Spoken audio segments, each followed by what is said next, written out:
The West African nation of Guinea recently celebrated 50 years of independence from French colonial rule. In September, it held legislative elections after numerous delays. International election observers say the ballot had serious irregularities. Joining us today for more insight on the election and his country is Blaise Cherif, the Guinean Ambassador to the United States. Mr. Ambassador, welcome to Africa 54. Thank you, and thank you for your invitation. Thank you. Thank you very much for coming today. And I'm going to go right to the question, just the latest, being that the parliamentary elections which were held recently in your country, that the opposition talked about it being rigged. And there were a lot of demonstrations here and there, some people dead. What do you make of that? Where is it? Where does it stand today?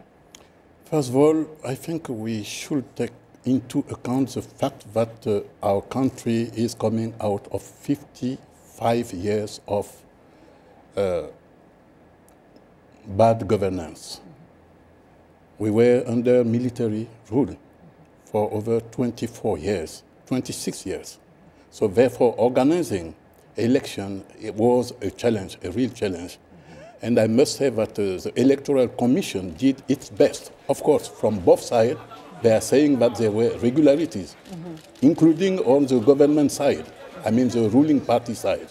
So let's see what the Supreme Court will say, because within 10 days, a week as from now, the Supreme Court will come with the final result. Well, I alluded to it earlier and talked about the fact that the country is celebrating 50 years of independence.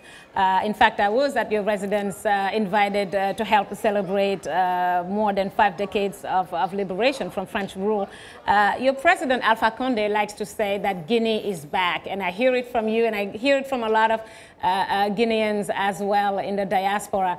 How so? How is the country different today than it was before? First of all, you have the first democratically elected president, which is Mr. Alpha Condé. And he has launched a lot of reform in this country. You know, my country had disappeared from the international stage. Now we are back. The president was in New York in September 2011. To address the General Assembly. We have a very dynamic diplomacy now throughout the world. And we are trying to catch up from the past, the very long past of military rules and dictatorship.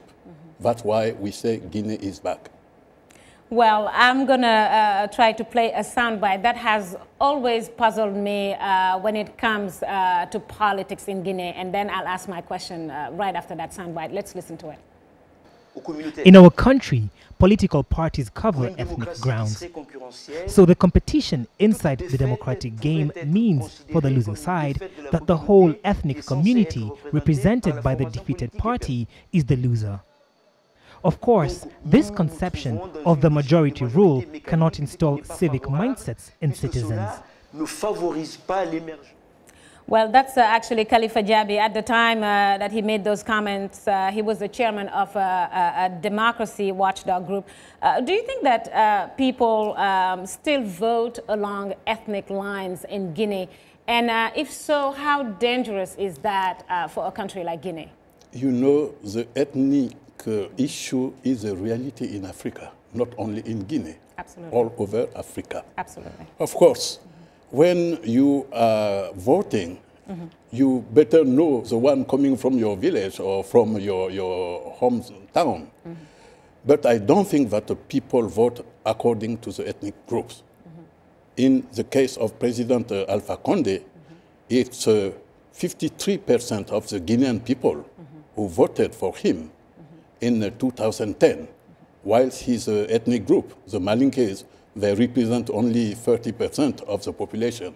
So I don't believe in this ethnic group votes. Well, let's touch on the economy real quick before we finish this interview. While your country is actually probably one of the richest in Africa because of its mineral wealth, its people are also considered as being some of the poorest. I'm just wondering, from your point of view as the ambassador here in the United States, what are you doing, for example, to help the economy? And I'm thinking more about trying to get investors from the United States to invest in Guinea, now that Guinea is back.